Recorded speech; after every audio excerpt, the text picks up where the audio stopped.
മഹാലക്ഷ്മി സീരിയലിൻ്റെ ഇന്നത്തെ എപ്പിസോഡിൻ്റെ promo review വിശേഷങ്ങളിലേക്ക് എല്ലാവർക്കും സ്വാഗതം. അങ്ങനെ നമ്മളുടെ പ്രേക്ഷകരെല്ലാവരും കാത്തിരുന്ന ഒരു എപ്പിസോഡ് തന്നെയാണ് ഇന്ന് വരാൻ പോകുന്നത്. നമ്മളുടെ മേഘനാഥൻ എഴുന്നേറ്റ് നടന്നു തുടങ്ങിയെന്നുള്ള വിവരം മാർക്കോ അറിയുന്നുണ്ട്. അതറിഞ്ഞതും മാർക്കോ മേഘനാഥനെ വീട്ടിൽ കയറി ഇടിക്കുന്ന ഒരു എപ്പിസോഡാണ് ഇന്ന് വരാൻ പോകുന്നത്. എന്തായാലും പ്രതാപൻ്റെ അമ്മയോട് പറയുന്നുണ്ട്, എല്ലാ പ്ലാനും പൊളിഞ്ഞമ്മ, ഇനി ഞാൻ തീരുമാനിച്ചേക്കുന്നത് വിഷം കൊടുക്കാനൊന്നുമല്ല, ആ കുഞ്ഞിനെ ആ ഒട്ടുവാലിനെയും കൊണ്ട് അവിടെ നിന്ന് ഇടിപ്പിക്കണം, എന്നിട്ട് എവിടെയെങ്കിലും കൊണ്ടേ കളയാമെന്ന്. അന്നേരം പ്രതാപൻ്റെ അമ്മ പറയുന്നുണ്ട്, വെറുതെ കളഞ്ഞാൽ പോരടാ, ആ കുഞ്ഞിനെ കൊന്നു കളയണം, ഇല്ലെങ്കിൽ അത് മഹാലക്ഷ്മിയുടെയും കണ്ണൻ്റെയും കുഞ്ഞ് തിരികെ വരുമെന്ന്. ആ സമയത്ത് പ്രതാപൻ പറയുന്നുണ്ട്, ഇല്ല അമ്മേ, ഈ പ്രാവശ്യം ഇത് നടക്കണം, ഞാൻ ജയിലിലേക്ക് പോണതിന് മുമ്പ് എൻ്റെ മോളുടെ മുഖത്തെ സന്തോഷം എനിക്ക് കാണണം. ആ സമയം പ്രതാപൻ്റെ അമ്മ പറയുന്നുണ്ട്, നീ ഇപ്പോൾ എത്ര രൂപയാടാ ഓരോരുത്തർക്കായിട്ട് കൊടുത്ത്, അതുകൊണ്ട് എന്തെങ്കിലും പ്രയോജനം ഉണ്ടായോ? അവർക്ക് സുഖമായിട്ട് ജീവിക്കാൻ പറ്റി, നമുക്ക് സങ്കടം മാത്രമേ ഉണ്ടായുള്ളൂ എന്ന് പറയുമ്പോൾ പ്രതാപൻ പറയുന്നുണ്ട്, ഇനി അങ്ങനെയൊന്നും ഉണ്ടാവില്ല അമ്മേ, ഞാനത് മാത്രമല്ല ആ ജാനമ്മയോട് പറഞ്ഞിട്ടുണ്ട് കുഞ്ഞിനെ എന്തെങ്കിലും ചെയ്യണമെന്ന്,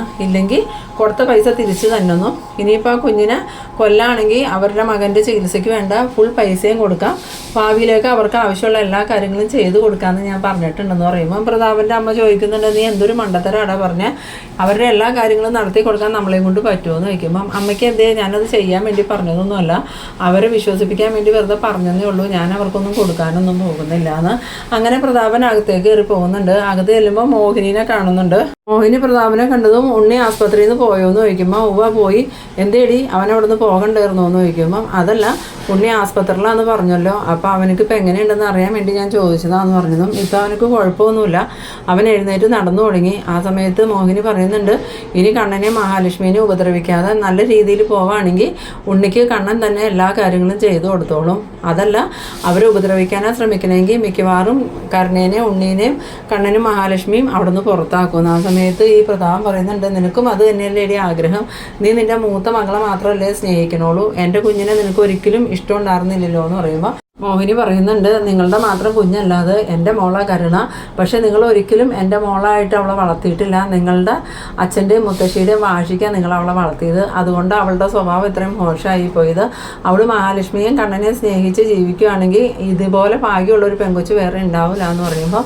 പ്രതാപൻ പറയുന്നുണ്ട്, അങ്ങനെ നിൻ്റെ മോളെ സ്നേഹിച്ചിട്ടുള്ള ഭാഗ്യമൊന്നും എൻ്റെ മോൾക്ക് വേണ്ട, അല്ലാതെ തന്നെ എൻ്റെ മോൾക്ക് വേണ്ട ഭാഗ്യമൊക്കെ ഞാൻ ഉണ്ടാക്കി കൊടുക്കാൻ നോക്കുന്നുണ്ടെന്ന്. ആ സമയത്ത് മോഹിനി പറയുന്നുണ്ട്, നിങ്ങൾ എന്തൊക്കെ ചെയ്തിട്ടും കാര്യമൊന്നുമില്ല, അവളുടെയും അവളുടെ ഭർത്താവിൻ്റെയും സ്വഭാവം നന്നാവാതെ അവർക്ക് ജീവിതത്തിൽ ഒരു അഭിവൃദ്ധി ഉണ്ടാവാൻ പോകണില്ല. അന്നേരം പ്രതാപനാണെങ്കിൽ നല്ല ദേഷ്യം വന്നിട്ട് പ്രതാപൻ പറയുന്നുണ്ട്, നീ ഇപ്പം എൻ്റെ മുന്നിൽ നിന്ന് പോയിക്കോ, അതാ നല്ലതെന്ന് പറഞ്ഞ് പ്രതാപൻ ദേഷ്യപ്പെട്ടുകൊണ്ട് അങ്ങോട്ട് പോകുന്നുണ്ട്. പിന്നീട് കാണിക്കുന്നത് നമ്മളുടെ കരുണയും ഉണ്ണിയും റൂമിൽ ചെന്നതും ഈ കരുണ ഉണ്ണിയോട് പറയുന്നുണ്ട്, ഇതിപ്പോൾ വലിയ ശല്യമായല്ലോ ഉണ്ണിയേട്ടാ, അല്ലെങ്കിൽ തന്നെ ആ മഹാലക്ഷ്മിയും കണ്ണനും വന്നപ്പോൾ തന്നെ നമ്മളുടെ സ്വാതന്ത്ര്യമൊക്കെ പോയി, ഇതിപ്പോൾ അതുകൂടാതെ ആ മഞ്ജു സാഗറും കൂടി ഇവിടെ താമസമാക്കി വെക്കുക, ഇപ്പം അമ്മയ്ക്കും അവർ വലിയ ഇഷ്ടമായതുകൊണ്ട് നമുക്കൊന്നും പറയാനും പറ്റില്ലല്ലോ എന്ന് പറയുമ്പോൾ ഉണ്ണി പറയുന്നുണ്ട്, അത് നീ പറഞ്ഞത് നേരാടി, നേരത്തെ ആയിരുന്നെങ്കിൽ അമ്മ എന്തെങ്കിലും പറഞ്ഞ് വഴക്കുണ്ടാക്കി അവരെ ഇവിടുന്ന് പറഞ്ഞു വിട്ടേനെ, ഇതിപ്പോൾ അമ്മയും മോൾക്ക് സപ്പോർട്ടായിട്ട് നിൽക്കുള്ളൂ, ഇവിടെ ഒറ്റപ്പെട്ടേക്കണത് നമ്മൾ മാത്രമാണ്. ആ സമയത്ത് കരുണ പറയുന്നുണ്ട്, ആ കുഞ്ഞിന് ഇതുവരെ ഒന്നും സംഭവിച്ചില്ലല്ലോ, എത്ര പ്രാവശ്യം ആ കുഞ്ഞിന് വിഷം കൊടുത്തതാ,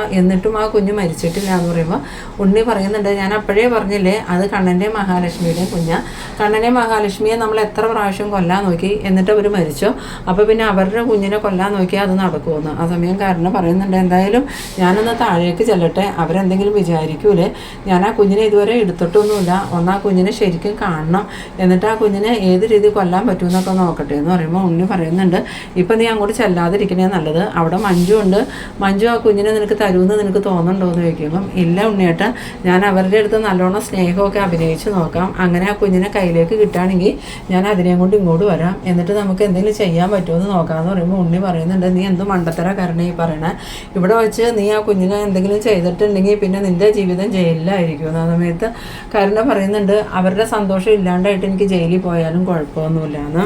അതേസമയം നമ്മളുടെ കണ്ണനും മഹാലക്ഷ്മിയും കുഞ്ഞുമായിട്ട് താഴെ ഇരിക്കുകയാണ്. ആ സമയം മഞ്ജു അങ്ങോട്ട് വന്നിട്ട് കുഞ്ഞിനെ വാങ്ങുന്നുണ്ട്, എന്നിട്ട് പറയുന്നുണ്ട്, എടുത്തി എന്തായാലും ഇന്നും കൂടി വരേണ്ട കാര്യം ഉണ്ടായിരുന്നില്ല, അതെന്താ മഞ്ജു നീ അങ്ങനെ പറഞ്ഞതെന്ന് ചോദിക്കുമ്പം അത് വേറൊന്നുമല്ല, അവനും അവളും വന്നിട്ടുണ്ടല്ലോ, അവരെങ്ങനെയെങ്കിലും കുഞ്ഞിനെ മേടത്തിയെ ഉപദ്രവിക്കാൻ നോക്കുമെന്ന് പറയുമ്പോൾ കണ്ണൻ പറയുന്നുണ്ട്, ഇതെൻ്റെ വീടല്ലേ മഞ്ജു, ഇവിടെ എന്നെയും എൻ്റെ ഭാര്യയും കുഞ്ഞിനെ ഉപദ്രവിക്കാനുള്ള ധൈര്യമൊന്നും അവർക്ക് ഉണ്ടാവില്ല എന്ന് പറയുമ്പോൾ മഞ്ജു പറയുന്നുണ്ട്, ഏട്ടൻ്റെ ഏടത്തിയുടെ ഏറ്റവും വലിയ കുഴപ്പം ഇതാ, നിങ്ങളെല്ലാവരെയും കണ്ണടച്ച് വിശ്വസിക്കും. അതുകൊണ്ടാണ് നിങ്ങൾക്ക് ഇത്രയും പ്രതിസന്ധികളൊക്കെ ഉണ്ടായത്. പണ്ടേ അവരെ രണ്ടുപേരെയും ഇവിടുന്ന് പുറത്താക്കേണ്ടതായിരുന്നു എന്ന് പറയുമ്പോൾ കണ്ണൻ പറയുന്നുണ്ട്, വരട്ടേടി, എന്തായാലും ഇനി അവരെന്തെങ്കിലും പ്രശ്നം ഉണ്ടാക്കിയിട്ടുണ്ടെങ്കിൽ അവരെ ഞാനിവിടെ വാഴിക്കാനൊന്നും പോണില്ല, രണ്ടെണ്ണത്തിനെയും അപ്പം തന്നെ ഞാനിവിടുന്ന് പുറത്താക്കുമെന്ന്. അങ്ങനെ ഒരു സംസാരിച്ച് നിൽക്കുന്ന സമയത്ത് കരുണ അവിടെ നിന്ന് ഇറങ്ങി വരുന്നുണ്ട്. കരുണയാണെങ്കിൽ മഞ്ജുവിൻ്റെ കയ്യിൽ കുഞ്ഞിരിക്കണം കാണുമ്പോൾ തന്നെ നല്ല ദേഷ്യം മനസ്സിൽ വരുന്നുണ്ടെങ്കിലും പുറമെ അതൊന്നും കാണിക്കാണ്ട് മഹാലക്ഷ്മിയുടെയും കണ്ണൻ്റെ അടുത്തേക്ക് വരുന്നുണ്ട്. ആ സമയത്ത് മഞ്ജു ഈ കരുണ വന്നത് മഹാലക്ഷ്മിയെ കണ്ണനെയും കാണിച്ചു കൊടുക്കുന്നുണ്ട്. അവരാണെങ്കിൽ കരുണ വരുന്നത് ഇഷ്ടപ്പെടാത്ത രീതിയിൽ തന്നെ ഇങ്ങനെ ഇരിക്കുമ്പോൾ കരുണ അടുത്തേക്ക് വരുന്നതും മഹാലക്ഷ്മി ചോദിക്കുന്നുണ്ട്, എന്താ അടിയുന്ന സമയത്ത്. ഒന്നുമില്ല ലക്ഷ്മി, അന്ന് ഞാൻ അനന്തവേട്ടൻ്റെ വീട്ടിൽ വന്നപ്പോൾ കുഞ്ഞിനെ എടുക്കാൻ ലേഖിച്ച് സമ്മതിച്ചില്ലല്ലോ, എനിക്ക് കുഞ്ഞിനെ ഒന്ന് എടുത്താൽ കൊള്ളാമെന്നുണ്ട്, കുഞ്ഞിനെ ഒന്ന് എടുക്കാൻ തരാമോ എന്ന്. ആ സമയത്ത് മഞ്ജുവിനാണെങ്കിൽ നല്ല ദേഷ്യം വന്നിട്ട് മഞ്ജു ചോദിക്കുന്നുണ്ട്, എന്തിനാണ് നീ കുഞ്ഞിനെ എടുക്കണ, കുഞ്ഞിനെ എന്തെങ്കിലും ചെയ്യാനാണോ എന്ന് ചോദിക്കുമ്പം, ഇല്ല മഞ്ജു, ഞാൻ കുഞ്ഞിനെ എന്ത് ചെയ്യാനാ, ഞാനൊരു അമ്മയാവാൻ പോവല്ലേ, അങ്ങനെയുള്ള ഞാൻ കുഞ്ഞിനെ എന്തെങ്കിലും ചെയ്യുമെന്ന് ചോദിക്കുമ്പോൾ, നീ അമ്മയായാലും അച്ഛനായാലും നിന്നെ വിശ്വസിക്കാനൊന്നും പറ്റില്ല, നിൻ്റെ മനസ്സിൽ മൊത്തം ക്രൂരത മാത്രമേ ഉള്ളൂ, ഏടത്തെയും ഏട്ടനെയും സങ്കടപ്പെടുത്താൻ വേണ്ടി നീ എന്തും ചെയ്യും, അതുകൊണ്ട് ഈ കുഞ്ഞിനെ നിനക്ക് എടുക്കാനൊന്നും തരാൻ പറ്റില്ല, തൽക്കാലം നീ നിൻ്റെ പണി നോക്കി പോകുന്നു. ആ സമയത്ത് കരുണയാണെങ്കിൽ ഭയങ്കര സങ്കടം അഭിനയിച്ച് ഇങ്ങനെ നിൽക്കുമ്പോൾ മഹാലക്ഷ്മി പറയുന്നുണ്ട്, എന്തായാലും അവളുടെ ആഗ്രഹമല്ലേ മഞ്ജു, ഒന്നങ്ങോട്ട് എടുക്കാൻ കൊടുക്കും എന്ന് പറഞ്ഞതും മഞ്ജു പറയുന്നുണ്ട്, എടുക്കാൻ തന്നെയൊന്നും കുഴപ്പമില്ല, പക്ഷേ നീ കുഞ്ഞിനെയും കൊണ്ട് ഇവിടുന്ന് എങ്ങോട്ട് പോകാൻ പാടില്ല, ഇവിടെ തന്നെ നിൽക്കണം, ഒന്ന് എടുത്തിട്ട് ഇങ്ങോട്ട് തിരിച്ച് തരുകയും ചെയ്യണമെന്നും പറഞ്ഞ് മഞ്ജു ദേഷ്യത്തോടുകൂടി തന്നെ കരുണയ്ക്ക് കുഞ്ഞിനെ കൊടുത്തതും കരുണ കുഞ്ഞിനെ വാങ്ങിയിട്ട് മനസ്സിൽ വിചാരിക്കുന്നുണ്ട്, ഈ കുഞ്ഞിനെ കാണാൻ എന്തൊരു ഭംഗിയാണ്, എന്തൊരു നല്ല കുഞ്ഞാണ്, എന്ത് ഭാഗ്യമുള്ള കുഞ്ഞായിട്ട് ഇത് ജനിച്ചേക്കണേ, സ്വർണ്ണത്തിൽ പൊതിഞ്ഞാല വെച്ചേക്കണേ എന്നൊക്കെ ഇങ്ങനെ മനസ്സിൽ ആലോചിക്കുമ്പോൾ മഞ്ജു ചോദിക്കുന്നുണ്ട്, നീ എന്താടി ഈ കുഞ്ഞിനെ മേടിച്ചിങ്ങനെ ആലോചിച്ചുകൊണ്ട് നിൽക്കണേന്ന് ചോദിക്കുമ്പോൾ, അല്ല കുഞ്ഞിനെ കണ്ടപ്പോൾ എനിക്ക് ഇത്രയും നാളും എടുക്കാൻ പറ്റിയില്ലല്ലോ എന്ന് ഓർത്ത് ഞാനിങ്ങനെ ഓരോന്ന് ആലോചിച്ച് നിന്നതാണ്, എന്നാൽ മതി നിൻ്റെ ആലോചനയൊക്കെ, കുഞ്ഞിനെ അങ്ങോട്ട് തന്നേരെന്ന് പറഞ്ഞ് മഞ്ജു കുഞ്ഞിനെ തിരിച്ച് വാങ്ങുന്നുണ്ട്. ആ സമയത്ത് കരുണയ്ക്കാണെങ്കിൽ കുഞ്ഞിനെ കണ്ടതിൻ്റെ ദേഷ്യമാണ്, വേഗം തന്നെ കരുണ മേളിലോട്ട് കയറി പോകുന്നുണ്ട്. പിന്നീട് കാണിക്കുന്നത് നമ്മളുടെ മാർക്കോ തോമസ് ഡോക്ടറുടെ അടുത്ത് ചെല്ലാണ്. അപ്പോൾ തോമസ് ഡോക്ടർ ഇങ്ങനെ ഈ മേഘനാഥനും പ്രതാപനും എല്ലാവരും ചികിത്സയ്ക്ക് വന്ന കാര്യം മാർക്കോയോട് പറഞ്ഞതും മാർക്കോ ചോദിക്കുന്നുണ്ട്, ഇപ്പോൾ ആ മേഘന എങ്ങനെയുണ്ട് സാറേ എന്ന് ചോദിച്ചതും അവന് കുഴപ്പമൊന്നുമില്ല, അവൻ പതിയെ പതിയെ നടന്നു തുടങ്ങി, അധികം വൈകാതെ തന്നെ അവനക്ക് സാധാരണ പോലെ നടക്കാനും സംസാരിക്കാനൊക്കെ പറ്റുന്നു. ആ സമയത്ത് മാർക്കോ പറയുന്നുണ്ട്, അങ്ങനെയാണെങ്കിൽ നമ്മളിനി സൂക്ഷിക്കണമല്ലോ സാറേ, എന്തായാലും കണ്ണൻ സാറിനെയും മഹാലക്ഷ്മിയെയും കുഞ്ഞിനെ ഉപദ്രവിക്കാൻ അവൻ ശ്രമിക്കും, അവനിപ്പോഴും സ്വത്തിനോടുള്ള ആർത്തിയാന്ന് പറഞ്ഞത് തോമസ് ഡോക്ടർ പറയുന്നുണ്ട്. അച്ഛനും മകനും ഞാൻ നല്ല ഉപദേശം കൊടുത്തിട്ടാണ് ഇവിടുന്ന് വിട്ടത്, എന്നാലും അവർ നന്നാവുമെന്നൊന്നും എനിക്ക് തോന്നണില്ല. അതുപോലെ തന്നെ കണ്ണൻ്റെ അനിയനും അനുജത്തി ഉണ്ടല്ലോ, അവരും ഇവിടെ ഉണ്ടായിരുന്നു, അവർക്കും ഞാൻ വേണ്ട ഉപദേശമൊക്കെ കൊടുത്തിട്ടുണ്ട്, ആ പ്രതാപനും കൊടുത്തിട്ടുണ്ട്, പക്ഷേ അവരൊന്നും നന്നാവണ കൂട്ടത്തിലല്ല, അതുകൊണ്ട് തന്നെ ഇനിയും അവർ കണ്ണനെയും മഹാലക്ഷ്മിയെയും കുഞ്ഞിനെ ഉപദ്രവിക്കാൻ ശ്രമിക്കുന്നു. ആ സമയത്ത് മാർക്ക് പറയുന്നുണ്ട്, ഇനി അങ്ങനെ ഒരു നീക്കം അവരുടെ ഭാഗത്തു നിന്ന് ഉണ്ടായിട്ടുണ്ടെങ്കിൽ പിന്നെ അവർ ഈ ഭൂമിയിൽ ജീവനോട് ഉണ്ടാവില്ല, അന്നേരം അവരെന്ത് ചെയ്യണമെന്നൊക്കെ എനിക്കറിയാം, എന്തായാലും ഞാൻ ആ മേഘനെ ഒന്ന് നേരിട്ട് കാണുന്നുണ്ട് സാറേ എന്നും പറഞ്ഞ് ഈ മാർക്കോ അവിടെ നിന്ന് പോകുന്നുണ്ട്. പിന്നീട് കാണിക്കുന്നത് നമ്മളുടെ നന്ദിനിയാണെങ്കിൽ വാമദേവനോട് പറയുന്നുണ്ട്, സ്വാതിയെ എങ്ങനെയെങ്കിലും വിവാഹം കഴിച്ച് അയക്കണ്ടേ, നല്ല നല്ല ആലോചനകളൊക്കെ വരുന്നുണ്ട്, നിങ്ങൾ ജയിലിലേക്ക് പോണതിന് മുമ്പ് മോളുടെ വിവാഹം നടത്തിയില്ലെങ്കിൽ ഒരു ജയിൽ പുള്ളിയുടെ മോളെ വിവാഹം കഴിക്കാൻ ആരെങ്കിലും തയ്യാറാവുമെന്ന് ചോദിക്കുമ്പോൾ വാമദേവൻ പറയുന്നുണ്ട്, ഞാൻ എന്ത് ചെയ്യാനാ സീമന്തിനി, അന്ന് അങ്ങനെ സംഭവിച്ചെങ്കിലും ഇന്നിപ്പോൾ ഇത് ആരെങ്കിലും കുത്തിപ്പോക്കി ഞാൻ ജയിലിലാവുമെന്നൊന്നും വിചാരിച്ചില്ലല്ലോ എന്ന് പറയുമ്പോൾ സീമന്തിനി പറയുന്നുണ്ട്, ഇത് ആരെങ്കിലും അല്ല, ആ വിശ്വേട്ടൻ്റെ ആത്മാവ് തന്നെ ആ പ്രതാപനെയും കൊണ്ട് ഇങ്ങനെ പറയിപ്പിച്ചത്, എന്തായാലും നിങ്ങളന്ന് വിശ്വേട്ടനെ കൊന്നത് വലിയ തെറ്റായിപ്പോയി, സ്വന്തം സഹോദരിയുടെ താലിയല്ലേ നിങ്ങൾ അറുത്തത്, അതുകൊണ്ടായിരിക്കും നിങ്ങളുടെ മോളുടെ ജീവിതം ഇങ്ങനെ ആയെന്ന് പറയുമ്പോൾ വാമദേവൻ പറയുന്നുണ്ട്, കഴിഞ്ഞത് കഴിഞ്ഞു, ഇനി നീ അതും പറഞ്ഞ എന്നെ കുത്തി നോവിച്ചിട്ട് എന്താ സീമന്തിനി കാര്യം എന്ന് ചോദിക്കുമ്പോൾ, നിങ്ങളെ കുത്തി നോവിക്കല്ലാതെ പിന്നെ ഞാൻ എന്താ ചെയ്യേണ്ടത്, നിങ്ങൾ ഒറ്റ ഒരുത്തം കാരണം എൻ്റെ 2 മക്കളുടെയും ജീവിതം നശിച്ചു എന്ന് പറയുമ്പോൾ വാമദേവൻ ചോദിക്കുന്നുണ്ട്, അതിന് ഞാൻ എന്താ ചെയ്തതെന്ന് വെച്ചതും, നിങ്ങളൊന്നും ചെയ്യാഞ്ഞിട്ടാണോ, ആ മേഘനെ കണ്ടില്ലേ, മഞ്ജു ആണെങ്കിൽ അവനെ ഉപേക്ഷിച്ചിട്ട് പോയി, മഞ്ജുവിനെ നല്ല രീതിയിൽ കൊണ്ടുപോയി നടക്കാത്തത് കൊണ്ടല്ലേ അവൾ അവനെ ഉപേക്ഷിച്ച് പോയത്, അത് മാത്രമാണോ സ്വാതിയുടെ ജീവിതവും ഇങ്ങനെയായി, ഇതിനെല്ലാം കാരണക്കാരൻ നിങ്ങൾ തന്നെ. സമയത്ത് വാമദേവൻ പറയുന്നുണ്ട്, എൻ്റെ പൊന്ന് സീമന്തിനി, അല്ലെങ്കിൽ തന്നെ മനുഷ്യനിവിടെ സമനില തെറ്റി നിൽക്കാം, അതിൻ്റെ ഇടയ്ക്ക് നീ വെറുതെ എന്നോട് വഴക്കിന് വരലേന്ന്. ഈ സമയത്ത് കോളിംബെല്ലടിക്കണ ഒച്ച കേൾക്കുന്നുണ്ട്. ഒച്ച കേട്ടതും ഈ സീമന്തിനി സ്വാതിയോട് പറയുന്നുണ്ട്, മോളെ ഫ്രണ്ടിൽ ആരാ വന്നേക്കണമെന്ന് നോക്കാൻ. അങ്ങനെ സ്വാതി ചെന്ന് ഡോറ് തുറന്നതും മുമ്പിൽ നിൽക്കുന്ന ആളെ കണ്ട് സ്വാതിയാണെങ്കിൽ പേടിച്ചു പോകുന്നുണ്ട്. അത് വേറെ ആരുമല്ല, നമ്മുടെ മാർക്കോയാണ്. മാർക്കോ സ്വാതിയെ കണ്ടതും അവനിവിടെ ഇല്ലേടി ആ മേഘനാഥൻ എന്ന് ചോദിക്കുന്നതും, ഉവ്വ ഏട്ടനിവിടെ ഉണ്ട്, അവനക്കിപ്പോൾ എങ്ങനെയുണ്ടെന്ന് ചോദിക്കുമ്പം മാറ്റമുണ്ട്, പതിയെ നടന്നു തുടങ്ങി എന്ന് പറഞ്ഞതും, ഉവ്വ എന്നാൽ ഞാൻ അവനെ ഒന്ന് കാണട്ടെ എന്നും പറഞ്ഞുകൊണ്ട് ഈ മാർക്കോ അകത്തേക്ക് കയറിയതും സ്വാതി വേണമെങ്കിൽ അച്ഛൻ അമ്മയെന്നും പറഞ്ഞു വിളിച്ചുകൊണ്ട് ഓടുന്നുണ്ട്. പിന്നീട് നമ്മളുടെ മാർക്കോ നേരെ ഈ മേഘനാഥൻ്റെ റൂമിലോട്ട് ചെല്ലുന്നുണ്ട്. അവിടെ ചെല്ലുമ്പോൾ മേഘനാഥനാണെങ്കിൽ നീണ്ടു നിവർന്ന് കിടക്കുന്നുണ്ട്. അവിടെ ചെന്നതും നീ ഇപ്പോൾ എഴുന്നേറ്റ് നടന്നു തുടങ്ങിയില്ലാടാന്ന് ചോദിക്കുമ്പോൾ മേഘനാഥനൊക്കെ ആണെങ്കിൽ മാർക്കോയെ കണ്ടിട്ട് പേടിയാവുന്നുണ്ട്, അതേസമയം ദേഷ്യവും വരുന്നുണ്ട്. എന്താണ് നീ മിണ്ടാത്തതെന്ന് വെച്ചിട്ട് മാർക്കോ തന്നെ പറയുന്നുണ്ട്. അതെങ്ങനെയാ നിനക്ക് സംസാരിക്കാൻ പറ്റൂലല്ലോ അല്ലേ. എന്തായാലും ഞാനിന്ന് തോമസ് ഡോക്ടറുടെ വീട്ടിൽ ചെന്നാൽ പറഞ്ഞു നീ പതുക്കെ നടന്നു തുടങ്ങിയെന്ന്. അധികം വൈകാതെ തന്നെ നീ പഴയതുപോലെ തന്നെ ആവുമെന്നും പറഞ്ഞു. നിനക്ക് സംസാരിക്കാൻ പറ്റുമെന്നും പറഞ്ഞു. എന്തായാലും കാര്യം ഞാൻ പറഞ്ഞേക്കാം, നീ പഴയതുപോലെ ആയാലും എനിക്ക് കുഴപ്പമൊന്നുമില്ല. പക്ഷേ കണ്ണൻ സാറിനും മഹാലക്ഷ്മിക്കും കുഞ്ഞിനും നീ മൂലം എന്തെങ്കിലും ബുദ്ധിമുട്ടുണ്ടായിട്ടുണ്ടെങ്കിൽ നിന്റെ നെഞ്ച് ഞാൻ ഇടിച്ചു വാട്ടൂന്നും പറഞ്ഞുകൊണ്ട് ഈ മാർക്കോയാണെങ്കിൽ മേഘൻ്റെ നെഞ്ച് നോക്കി ഒരു ചവിട്ടി ഒട്ടുന്നുണ്ട്. ആ സമയത്ത് മേഘൻ വേദന കൊണ്ട് പൊളയുന്നുണ്ടെങ്കിലും മേഘന് ആരെയും വിളിക്കാനൊന്നും പറ്റണില്ല. ഇതേ സമയം നമ്മളുടെ സീമന്തിനിയും വാമദേവനും ഇരിക്കണോടത്തേക്ക് സ്വാതി ചെല്ലുന്നുണ്ട്. സ്വാതി ഓടിക്കതച്ച് ചെല്ലണ കാണുമ്പോൾ സീമന്തിനി ചോദിക്കുന്നുണ്ട്, എന്താടി എന്ത് പറ്റിയെന്ന് ചോദിച്ചത്. അത് അമ്മ ആ മാർക്കോ വന്നിട്ടുണ്ടെന്ന് പറയണം. അത് കേട്ടതും ശ്രീമന്തിനിയും ഈ വാമദേവനും നല്ലോണം പേടിക്കുന്നുണ്ട്. എന്നിട്ട് ചോദിക്കുന്നുണ്ട്, മാർക്കോയോ അവൻ എവിടെയാന്ന് ചോദിച്ചത്.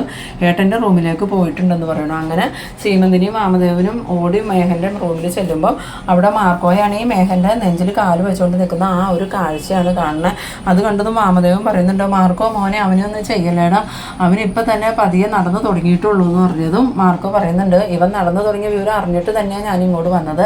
ഇനി ഇവൻ കണ്ണൻ സാറിൻ്റെയും മഹാലക്ഷ്മിയുടെയും കുഞ്ഞിൻ്റെ പിന്നാലെ അവരുടെ ജീവൻ എടുക്കാനായിട്ട് നടന്നിട്ടുണ്ടെങ്കിൽ ഇവനെ ഞാൻ ജീവനോടെ വിടില്ല. അത് പറയാൻ വേണ്ടിയിട്ടാണ് ഞാനിപ്പോൾ ഇങ്ങോട്ട് വന്നത്. അല്ല ഇനിയും ഇവൻ കണ്ണൻ സാറിൻ്റെയും മഹാലക്ഷ്മിയുടെയും പിന്നാലെ നടക്കാനാണ് ഉദ്ദേശിച്ചേക്കണമെങ്കിൽ പിന്നെ ഇവൻ്റെ വിധി തീരുമാനിക്കുന്നത് ഞാനായിരിക്കും. അത് അച്ഛനും അമ്മയും ഇവനക്കൊന്ന് പറഞ്ഞ് ബോധ്യപ്പെടുത്തി കൊടുത്തേരെ. ഇപ്പം ഞാൻ പോവാമെന്നും പറഞ്ഞു മാർക്കോ പോകുന്നുണ്ട്. പിന്നീട് കാണിക്കുന്നത് നമ്മളുടെ ജാനമ്മയാണെങ്കിൽ ഇങ്ങനെ ആകെ സങ്കടത്തോടെ ഇരിക്കുകയാണ്. അപ്പം മരുമോള് പറയുന്നുണ്ട്, അമ്മേ ഇനി എന്ത് ചെയ്യും, ചേട്ടന് ചികിത്സയ്ക്ക് ഒരുപാട് പൈസ വേണമല്ലോ എന്ന് പറയുമ്പോൾ ജാനമ്മ പറയുന്നുണ്ട്, നമ്മൾ ചെയ്ത ക്രൂരതയുടെ ശിക്ഷയായിരിക്കും അവനക്ക് കിട്ടിയേക്കണേ. ആ കുഞ്ഞിന് വിഷം കൊടുത്തിട്ട് ആ കുഞ്ഞിനൊന്നും സംഭവിച്ചില്ല. പക്ഷേ വിഷം ഏറ്റത് ദേവരാജന. ആ കുഞ്ഞിന് എന്തൊക്കെയോ ദൈവിക ശക്തികൾ ഉണ്ടെന്നാണ് തോന്നുന്നത്. അന്നേരം മരുമോള് പറയുന്നുണ്ട്, അതൊക്കെ നമുക്ക് വെറുതെ തോന്നണത്. ഇതിപ്പോൾ ഏട്ടൻ പറമ്പിലിറങ്ങി നിന്നുകൊണ്ട് പാമ്പ് പിടിച്ചതല്ലേ, അല്ലാതെ ആ കുഞ്ഞിൻ്റെ ശക്തി കൊണ്ടൊന്നും അല്ലാന്ന്. ഇതേ സമയത്താണ് നമ്മളുടെ പ്രതാപൻ അങ്ങോട്ട് ചെല്ലണത്. ഒരു കാറിൻ്റെ ഒച്ച കേട്ടതും ഈ ജാനമ്മ പറയുന്നുണ്ട്, ആരോ പുറത്ത് വന്നിട്ടുണ്ടല്ലോ, ചെന്ന് നോക്കുന്നു പറഞ്ഞുകൊണ്ട് ജാനമ്മയും മരുമോളും കൂടി പുറത്തേക്ക് ഇറങ്ങി വരുമ്പോൾ കാണുന്നത് പ്രതാപനെയാണ്. പ്രതാപനെ കണ്ടതും ജാനമ്മയ്ക്കാണെങ്കിൽ ഒട്ടും ഇഷ്ടമാവണില്ല. ഈ ദുഷ്ടനായിരുന്നു എന്ന് ഇങ്ങനെ മനസ്സിൽ വിചാരിച്ചുകൊണ്ട് പ്രതാപൻ്റെ അടുത്തേക്ക് വന്നതും പ്രതാപൻ പറയുന്നുണ്ട്, നിങ്ങളുടെ മകൻ എൻ്റെ കയ്യിൽ നിന്ന് ഒരുപാട് പൈസ വാങ്ങിയിട്ടുണ്ട്, അതെനിക്ക് എത്രയും പെട്ടെന്ന് തിരിച്ചു തന്നെ. ആ സമയത്ത് ജാനമ്മ പറയുന്നുണ്ട്, അതെങ്ങനെയാ സാറേ, അവനിപ്പോൾ ആസ്പത്രിക്ക് എടുക്കല്ലേ, ആസ്പത്രിയിൽ നിന്ന് ഇറങ്ങണമെങ്കിൽ തന്നെ നല്ല പൈസ വേണം, അതുപോലും ഇല്ലാതെ ഞങ്ങളിവിടെ വിഷമിച്ചിരിക്കുക എന്ന് പറയുമ്പോൾ പ്രതാപൻ പറയുന്നുണ്ട്, ഒന്നിലെ പൈസ തിരിച്ചു തരണം, ഇല്ലെങ്കിൽ ഞാൻ പറയുന്ന കാര്യങ്ങൾ നിങ്ങൾ ചെയ്യണമെന്ന്. അന്നേരം ജാനമ്മ പറയുന്നുണ്ട്, ഞാൻ എന്ത് ചെയ്യണമെന്നാണ് സാറ് പറയണേന്ന് ചോദിക്കുമ്പോൾ, അത് നിങ്ങൾക്ക് അറിയില്ലേ, കണ്ണൻ്റെയും മഹാലക്ഷ്മിയുടെയും കുഞ്ഞിനെ കൊല്ലണം. കേട്ടതും ജാനമ്മയാണെങ്കിൽ ആകെ ഭയന്ന് പോകുന്നുണ്ട്. എന്തൊക്കെയാണ് സാറേ ഈ പറയണേ, ഒരിക്കൽ ആ കുഞ്ഞിന് ഞാൻ വിഷം കൊടുത്തതല്ലേ, എന്നിട്ട് ആ കുഞ്ഞിനൊന്നും സംഭവിച്ചില്ല. പക്ഷെ വിഷം തീണ്ടിയത് എൻ്റെ മോനൊക്കെ. ആ കുഞ്ഞിന് ഒരുപാട് ദൈവാധീനമുണ്ട്, അതുകൊണ്ട് ആ കുഞ്ഞിനൊന്നും സംഭവിക്കാത്ത. അതുമാത്രമല്ല ആ കുഞ്ഞിൻ്റെ രണ്ടമ്മമാരും ആ കുഞ്ഞിന് വേണ്ടി പ്രാർത്ഥിച്ചുകൊണ്ടിരിക്കണവരാ. അവരുടെ പ്രാർത്ഥന ഭഗവാൻ കേട്ടിട്ടുണ്ട്. അതുകൊണ്ട് ആ കുഞ്ഞിനെ ഒന്നും ചെയ്യാൻ നമുക്ക് പറ്റില്ല എന്ന് പറയുമ്പോൾ പ്രതാപൻ പറയുന്നുണ്ട്, നിങ്ങൾക്ക് ആ കുഞ്ഞിനെ ഒന്നും ചെയ്യാൻ പറ്റില്ലെങ്കിൽ നിങ്ങൾ ചെയ്യണ്ട, പക്ഷേ എൻ്റെ കയ്യിൽ നിന്ന് വാങ്ങിയ പണം എത്രയും പെട്ടെന്ന് എനിക്ക് തിരികെ കിട്ടണം. സമയത്ത് ജാനമ്മയാണെങ്കിൽ എന്ത് ചെയ്യണമെന്ന് അറിയാതെ ഇങ്ങനെ ഷോക്കായി നിൽക്കുന്ന ആ ഒരു സീനിലാണ് ഈ എപ്പിസോഡ് അവസാനിക്കുന്നത്. എന്തായാലും മാർക്കോ മേഘനാഥനെ കൈകാര്യം ചെയ്തതിന് ശേഷം നേരെ പോകുന്നത് പ്രതാപൻ്റെ വീട്ടിലേക്കാണ്. അവിടെ നടക്കുന്ന കാര്യങ്ങളൊക്കെ ഇനി വരുന്ന എപ്പിസോഡുകളിൽ നമുക്ക് കാണാൻ പറ്റും.